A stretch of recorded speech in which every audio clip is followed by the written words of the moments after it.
কাজী শামসুল হকের সাথে আপনার পরিচয় ছিল? হ্যাঁ, কাজী শামসুল হক সাহেবের সাথে আমার পরিচয় ছিল। স্বাধীনতা যুদ্ধের সময় আমি তখন ফাইনাল ইয়ার অনার্সের ছাত্র, এবং ওনার কথা আমরা যারা স্বাধীনতার পক্ষের মানুষ ছিলাম আমাদেরকে দারুণভাবে অনুপ্রাণিত করেছিল। উনি বলেছিলেন যে আমি যতক্ষণ পর্যন্ত বাংলাদেশ স্বাধীন না হবে ততদিন পর্যন্ত আমি জুতো পরব না। এই যে একটা কথা, এই কথাটি অনেকটা আমাদেরকে অনুপ্রাণিত করেছিল, এবং এই কথাটির কারণেই স্বাধীনতা বিরোধী চক্র, এই চক্র অত্যন্ত রুষ্ট ছিলেন তার উপর। কারণ এইরকম একটা কথা বলায় উনি যথারীতি খালি পায়ে হাঁটতে শুরু করলেন। এরপরে উনি এই কথা বলার পর উনি আর জুতো পরেন নাই, জীবনের শেষ দিন পর্যন্ত উনি আর জুতো পরেন নাই। কারণ স্বাধীনতা যুদ্ধের পূর্বেই তো ওনাকে ধরে নিয়ে তাকে হুলারহাটে কেমন টার্মিনালের উপরেই তাকে হত্যা করা হয়, যেটা অত্যন্ত নৃশংস ছিল। এবং আমরা যারা বিশ্ববিদ্যালয়ের ছাত্র বা যারা স্বাধীনচেতা মানুষ, যাদের মধ্যে স্বাধীনতার অনুপ্রেরণা ছিল, স্বাধীনতা যুদ্ধটাকে যারা আন্তরিকভাবে গ্রহণ করেছিল, এটা তাদেরকে দারুণভাবে পীড়িত করেছিল, দারুণভাবে ব্যথিত করেছিল। এবং এই বিষয়টি আমরা একটা পত্রিকা বের করতাম, এনামুল, তারপর মোশাররফ হোসেন, মোতালেব, আমরা মিলে তখন বাংলা আমার একটা পত্রিকা আমরা বের করতাম।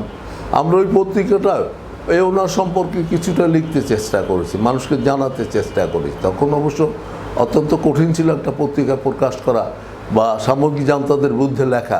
তারপরও আমরা এটা লিখতাম, চুপি চুপি আমরা এটা বিতরণ করতাম। এই আপনি যখন ওনাকে ধরে নিয়ে যায় তখন আপনি থানায় যখন অ্যারেস্ট করে, তারপরে আপনাদের আপনার তারপরে কি জানা আছে? ওনাকে যখন ধরে নিয়ে যায় তখন আমরা আসলে কখনো ভাবি নাই যে আসলে ওনাকে এভাবে ঠিক নির্মমভাবে হত্যা করা হবে, এই উপলব্ধিটা আমাদের ছিল না। আমরা তখন ভেবেছিলাম ওনাকে ধরে নিয়েছে, আবার ওনাকে হয়তো একটা আন্ডারটেকে রেখে ছেড়ে দিবে। কিন্তু যখন তাকে পিরোজপুর নিয়ে গেল তখন আমরা অত্যন্ত হতাশ হয়ে গিয়েছিলাম। তখন আমরা ভাবছিলাম যে ওনাকে বোধ হয় কোনো কর্মেই তারা মুক্তি দেবে না। এবং তখন আমাদের সকলের মনে একটা চেতনা সৃষ্টি হয়েছিল যে সে যে বলেছিলেন যে আমি দেশ স্বাধীন না হলে জুতা পরবো না, এইটাই হয়তো ওই সময় তার কাল হয়ে দাঁড়িয়েছিল। এবং এই কারণটাই বিশেষত এইখানে যারা স্বাধীনতা বিরোধী শক্তি, স্বাধীনতা বিরোধীর যে একটা চক্র, কেমন শর্ষিনার ইন্ধনের যে চক্র, এই চক্রটা এটার পিছনে দারুণভাবে কাজ করেছিল। এবং অনেকে মনে করেন যেটার সাথে তৎকালীন ওই সময় যারা গদিনসীন ছিলেন শর্ষিনার, তারা এটার সাথে জড়িত। এটা ওই সময় সকলেই মনে করতেন, যারা একটু স্বাধীনতার পক্ষের মানুষ তারা কিন্তু সবাই এটা মনে করতেন যে এই বিষয়টি আসলে এরকমই কর্মকাণ্ড হতো। তখন শর্ষিনা তো তখন এই যে পাক বাহিনীর লোকজন তারা থাকতো ওখানে, স্বাধীনতা বিরোধীদের ট্রেনিং দেওয়া হতো, ওখান থেকে তারা বিভিন্ন জায়গায় আক্রমণ করতো। যেমন আমাদের ইন্দিরহাটি পুড়ে দেওয়ার পরে একবার ওই শর্ষিনা থেকে বোধহয় 10-12 জন তৎকালীন যে সামরিক বাহিনীর লোকেরা, মালয়েশিয়া বাহিনীতে, তারা ওপারে যাইতেছিল, তারা আবার ওপারে একটা আক্রমণ করবে। তখন ওই সিদ্দিক ছিল, জাহাঙ্গীর বাহাদুর শ্যালক সিদ্দিক। ওই সময় সে একটা মেশিন গান নিয়ে, হালকা মেশিন গান নিয়ে সে তাদের উপর ঝাঁপিয়ে পড়েছিল। ওই সময় তো 2-3 জন এই মালয়েশিয়া বাহিনী তারা ওইখানে মারা গিয়েছিল, যে কারণে তারা ওপার ওই দিন উঠতে পারে নাই, ওইখানে তারা যেতে পারে নাই। মুক্তিযুদ্ধ চলাকালীন সময় মার্চে শুরু হয়েছে, তো তখন মুক্তিযোদ্ধাদের আশ্রয় দেওয়া, টাকা ফেরত শরণার্থীদের সহযোগিতা করা, হিন্দুদের সাহায্য সহযোগিতা করা, এ ব্যাপারে আপনার সম্পৃক্ততা এবং আমার কাজী শামসুল হকের সম্পৃক্ততা কোনো আপনাকে আমরা জানা? কাজী শামসুল হক সাহেব অসম্ভব স্বাধীনচেতা মানুষ ছিলেন। তিনি পাকিস্তান বিরোধী মানুষ ছিলেন, পাকিস্তানের শাসন বিরোধী মানুষ ছিলেন। তিনি এই যে অপশাসন তিনি দারুণভাবে ঘৃণা করতেন, প্রতিবাদ করতেন, এবং অত্যন্ত প্রতিবাদী মানুষ ছিলেন। সে যেখান থেকে প্রতিবাদ করতেন এটা আসলে আমাদেরকে অনেক সময় অভিভূত করত। কারণ তিনি তো আর অসাধারণ মানুষ ছিলেন না। সাধারণ মানুষ হয়ে তিনি যে প্রতিবাদটি করতেন, এই প্রতিবাদ তখন আমরাও ঠিক অত স্পষ্ট ভাষায় তখন প্রতিবাদ করতে সাহস পেতাম না। এক্স্যাক্টলি যে কথাটি সত্য সেই কথাটি এইটা। আর স্বাধীনতা যুদ্ধের সময় আমি ওই আমরা একটা পত্রিকা বের করতাম, যেমন এনামুল হক, আপনার এপারের এনামুল হক, আমি মোতালেব, ওই যে পরে জনতা ব্যাংকের এজিএম হয়েছিলেন, মারা গেছেন, আর মোশাররফ হোসেন, এই জগন্নাথ কাঠের আমার খালাতো ভাই, আকাম স্কুলের শিক্ষক ছিলেন উনি, এই চারজন মিলে আমরা একটা পত্রিকা বের করতাম।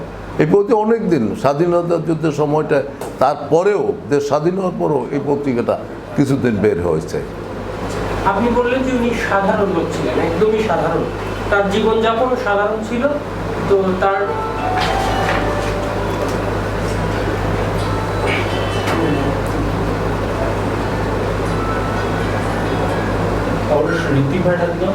জীবনযাপনও সাধারণ ছিল। তো আপনি তাকে তো আগে থেকে চিনতেন? হ্যাঁ, আগে থেকে চিনতেন। তার জীবনযাপন, তার সহজ সরল জীবনযাপন, ন্যায় নীতির পক্ষে আপোষহীন বর্ণনা, এই সম্পর্কে আপনার এই স্বাধীনতার আগে কতটুকু? উনি মূলত কোনো দুষ্কর্মের সাথে, কোনো দুর্নীতির সাথে উনি আপোষ করতেন না। যেটা সত্য উনি মনে করতেন সেইটাই বলতেন, এবং খুব স্পষ্ট ভাষায় তিনি বলতেন। এখানে ওই যে ওনার হয়তো পরিণতি খারাপ হতে পারে, ঘুষ দুর্নীতির মধ্যে উনি সবসময় সোচ্চার ছিলেন, এটা উনি একেবারে সরাসরি উনি বলতেন। ৭০ সালের নির্বাচনের সাথে আপনি সম্পৃক্ত ছিলেন? হ্যাঁ, সম্পৃক্ত ছিলেন। ৭০ সালের নির্বাচনে ফাইজুল হক আমাদের প্রার্থী ছিলেন, তো ওনার সাথে বাবাও কাজ করেছেন, মানে কাজী শামসুল হকও কাজ করেছেন। তো আপনি ফাইজুল হক ছিলেন জাতীয় পরিষদের প্রাদেশিক পরিষদে ছিলেন ডাক্তার শাহ মোজাহারউদ্দিন। হ্যাঁ, ডাক্তার শাহ মোজাহারউদ্দিন সাহেব যেহেতু আমার আত্মীয়, এই সুবাদে ডাক্তার মোজাহারউদ্দিন সাহেবের সাথেই আমার কাজ করা বেশি হতো, আমাদের কাজ করা বেশি হতো। 69-এর গণঅভ্যুত্থান সম্পর্কে আপনার? 69-এর গণঅভ্যুত্থানে 11 দফা আন্দোলন, এই আন্দোলন তখন আমি ঢাকা বিশ্ববিদ্যালয়ের ছাত্র। তো যেটা এখন সার্জেন্ট জহুরুল হক, একটা ইকবাল হল ছিল, ওই হলের আমি রেসিডেন্ট ছাত্র ছিলাম। এবং এমন কোনো মিছিল মিটিং নাই যে মিছিল মিটিংয়ে আমি অংশগ্রহণ করি নাই। তখন ঠিক এইটা আমাদের মনে হইতো যে এটা আমাদের একটা আন্দোলনটা আমাদের জীবনের একটা অংশ, আমাদের শিক্ষার একটা অংশ। আমরা যে লেখাপড়া করতে এসেছি এর সাথে আন্দোলনটাও এই লেখাপড়ার একটা অংশ, এমনই আমাদের কাছে মনে হতো। তখন আপনি ঢাকায় ছিলেন? তখন ঢাকা ছিলাম। স্বরূপকাঠি কলেজ, মানে আপনাদের ওপারে, এই কলেজটা প্রথম বোধহয় এপারে হওয়ার একটা কোনো চিন্তা ছিল নাকি? হ্যাঁ, এপারে হওয়ার কথাও তখন ভাবা হইতো, কিন্তু এপারে এত জমির দেওয়ার বা জমি দেওয়ার লোকও ছিল না, কেউ এত জমি দিতে চায়ও নাই, এইটা যে মূল কথা। স্বরূপকাঠি কলেজ তখন আমরা তো তখন ছাত্র, আমি তখন 10ম শ্রেণীর ছাত্র, তো তখন যারা এই কলেজের সম্পর্কে ভাবতেন, যারা চিন্তা করতেন, তাদের মধ্যে এপার ওপার একটা মনোভাব ছিল না। স্বরূপকাঠিতে একটা কলেজ হওয়া প্রয়োজন, এই অনুভূতিটা তাদের ছিল। হ্যাঁ, উনি সহ ওই সময় যারা সমাজ সচেতন মানুষ, স্বরূপকাঠি কলেজের জন্মের সাথে সমস্ত সচেতন মানুষরা জড়িত ছিলেন। আপনি একটু নাম বলবেন যে স্বরূপকাঠি কলেজ প্রতিষ্ঠার সাথে? যেমন লালমিয়া, জহুরুল হক লালমিয়া, তারপরে ডক্টর শাহ মোজাহারউদ্দিন আহমদ, তারপরে নওয়াব আলী হাজি, গণি চেয়ারম্যান সাহেব, এই পারে লতিফ ডাক্তার সাহেব, শামসুল হক সাহেব, এরকম আর কি, এরা এর সাথে জড়িত ছিলেন। মানে আমাদের মুরব্বীরা, যেমন আমার বাবা সহ অন্যান্য মুরব্বীরা, আমাদের এলাকার সমস্ত মানুষ এটার সাথে জড়িত ছিলেন। এবং এমন কোনো লোক নেই যে স্বরূপকাঠি কলেজে চাঁদা দেয় নাই, এমন কোনো পরিবার নেই। এটা হচ্ছে একেবারে বাস্তবতা। শহীদ স্মৃতি কলেজটা যেমন সহজভাবে করে ফেলছি, স্বরূপকাঠি কলেজে এত সহজে করা যায় নাই। কারণ শহীদ স্মৃতি কলেজে কেমন মূলত এইটা একেবারে চাঁদার জন্য আমরা বলতে গেলে একদিনও কারো কাছে যাই নাই।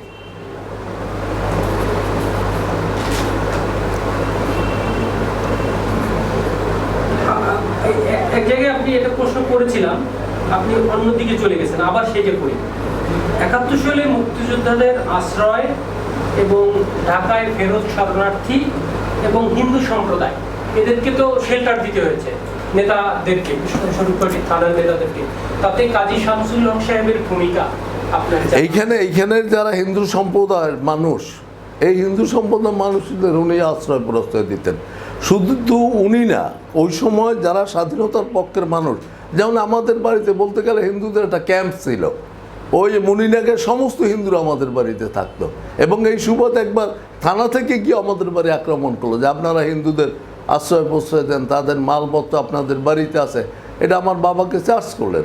এবং ওই সময় শামসুল হক সাহেব এপারে আসলে বাস্তবিক পক্ষে বলতে যেটা একেবারে সত্য, আমরা ওপারে যেভাবে একেবারে একচেটিয়া স্বাধীনতা পক্ষের মানুষ ছিলাম, এইরকম একেবারে একচেটিয়া এপারে কিন্তু সেই অবস্থাটা ছিল না। কাজী শামসুল হক সাহেব যেভাবে প্রতিকূলতার মধ্যে এই সব কথাগুলো বলছেন, এইটা ওপার হইলে কিন্তু নদীর পশ্চিম পার হইলে এইটা কিন্তু খুব সহজ হইতো। যেমন তখন এই ওপারটাকে বলতো হিন্দুস্তান। হ্যাঁ, এইগুলো কিন্তু বাস্তব কথা। এপারটা হচ্ছে পাকিস্তান আর আমরা ওপার লোক হচ্ছে হিন্দুস্তান। তো এই মানে পাকিস্তানে থাইকা এই সমস্ত কথাগুলো বলা, এগুলো it is very much tough. এটা খুব কঠিন। যেন আমরা ওপারে যে কোনো কথাই বলতে পারতাম, মুক্তিযোদ্ধাদের আশ্রয় প্রশ্রয় দেয়া তো সব মানুষ ওপারে কিন্তু স্বাধীনতা বিরোধী মানুষ যারা দুই একজন ছিলেন, আমি ওপারে কারোর নাম বলতে চাই না, যারা ছিলেন তারা অসম্ভব নিষ্ক্রিয় ছিলেন, তারা পালাই গিয়েছিলেন আমাদের ভয়। তারা বাড়িতে থাকতেন না, বেশিরভাগ বাড়িতে থাকতেন না, বা বাড়িতে থাকলেও খুব চুপি চুপি থাকতো, স্বাধীনতার বিপক্ষে না কোনো কথা বলতেন না। প্রথম যখন মেজর ওমর আমাদের এই এলাকায় আসেন, সে কিন্তু প্রথম দিন এসেই আমাদের বাড়ি উঠছে এবং সমস্ত ওই তার সাথে যত সৈনিক ছিল সবার খাওয়ার ব্যবস্থা আমাদের পরিবার থেকে আমার বাবা করে দিয়েছিলেন। এইটা বাস্তবতা। আমি আরেকটু আপনাকে গুছিয়ে বলতে বলি, সেটা হচ্ছে আমি যেটা শুনছি শহীদুল্লাহ মিয়া ওপারে, উনি বলেছেন যে এপারে যারা রাজনীতি করতেন আওয়ামী লীগের সাথে, তাতে কাজী শামসুল হক সাহেবের যে ভূমিকা, এইটার প্যারালালে আর কেউ ছিলেন না। না, এই কথাটা সত্য। এটা আপনি একটু বুঝিয়ে বলবেন। আপনি যেটা বলছেন যে এপারটা পাকিস্তান, ওপার হিন্দুস্তান, হ্যাঁ হ্যাঁ, পাকিস্তানের মধ্যে থেকে কাজী শামসুল হক যে বিপ্লবটা করেছেন, এইখানে যে সমস্যাটা ছিল, এইখানে সমস্যাটা ছিল প্রভাবশালী পরিবার যারা, তারা বেশিরভাগ মুসলিম লীগের ছিলেন। যে কারণে শামসুল হক সাহেব অসম্ভব কষ্ট করে, আমি যে কথাটা বললাম যে অসম্ভব কষ্ট করে এই প্রগতিশীল রাজনীতি, আওয়ামী লীগের রাজনীতি, এইটা করানোর জন্য খুব দুষ্কর ছিল, খুব কষ্টের ছিল।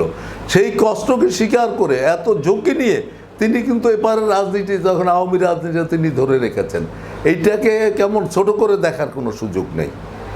এটা উনি যেটা করেছেন, যেমন আমরা নদীর উপরে আমরা যত সহজে একটা করতে পেরেছি, উনি সেইটা পারেন নাই। ওনার পক্ষে সেইটা খুবই কঠিন ছিল। আমরা একটা কথা বলে, যেমন ওপার যদি আমি বলতাম যে যতদিন স্বাধীন না হবে ততদিন আমি জুতো পরবো না, ওপার বসে বললে কিচ্ছু হইতো না। কিন্তু এটা সামান্য তো, কথাটা অসম্ভব গুরুত্বপূর্ণ, কিন্তু এমন অসামান্য কথা তো না, অসাধারণ কথা তো না। সেই কথাটার কারণে কেমন, এবং মূল বিষয়টাই ওই কথাটার কারণেই ওনাকে নির্মম মৃত্যুবরণ করতে হয়েছে। ওই কথাটা না বললে হয়তো এই অবস্থাটি ওনার জীবনে না আসতেও পারত। যখন কাজী শামসুল হক সাহেব মারা যান, তখন আপনি কোথায় ছিলেন? এই এলাকায় ছিলাম। হ্যাঁ, আপনার কি প্রতিক্রিয়া হয়েছিল বা আপনাদের কি প্রতিক্রিয়া হয়েছিল? তখন সমস্ত মানুষের একটা অসম্ভব একটা বিরূপ প্রতিক্রিয়া, এবং এই যে স্বাধীনতার বিপক্ষে শক্তির প্রতি একটা ঘৃণা, এবং সমস্ত মানুষ যে স্বাধীনতা যুদ্ধের পক্ষের যারা, সমস্ত মানুষ এই বিষয়টি দুঃখ প্রকাশ করেছিলেন। এবং এটা সকল তখন মনে করতেন যে স্বাধীনতা যুদ্ধ সফল করেই আমরা এটা প্রতিশোধ নেব, এবং আলটিমেটলি সেই প্রতিশোধটা আমরা নিতে সক্ষম হয়েছি। দেশ স্বাধীন হয়েছে, আজকে আমরা একটা স্বাধীন দেশে বসবাস করছি। এই স্বাধীন দেশে বসবাসের জন্য যে মানুষগুলো জীবন দিয়েছেন, তাদের আত্মার প্রতি আপনি? স্বাধীনতা যুদ্ধে যারা জীবন দান করেছে তাদের সাথে আমরা যারা বেঁচে আছি, আমাদের যে সমস্ত পরিবারের থেকে কেউ মারা যায় নাই, কেমন, হ্যাঁ স্বাধীনতা যুদ্ধ করে স্বাধীনতার পক্ষে কাজ করেছে, কিন্তু আমার কিন্তু কাউকে হারাতে হয়নি। এই যে হারানোর যে বেদনা, এই বেদনার প্রতি আমরা অসম্ভব শ্রদ্ধাশীল, এবং এই পরিবারগুলোকে আমার মনে হয় আরও বেশি করে সুযোগ সুবিধা দেওয়া উচিত রাষ্ট্রের পক্ষ থেকে, সরকারের তরফ থেকে। কারণ একটা পরিবারের একজন স্বাধীনতা যুদ্ধের জন্য রক্ত দিয়েছে, জীবন দিয়েছে। এর চেয়ে বড় অবদান একটা জাতির জন্য, একটা দেশের জন্য আর কিছু হতে পারে না।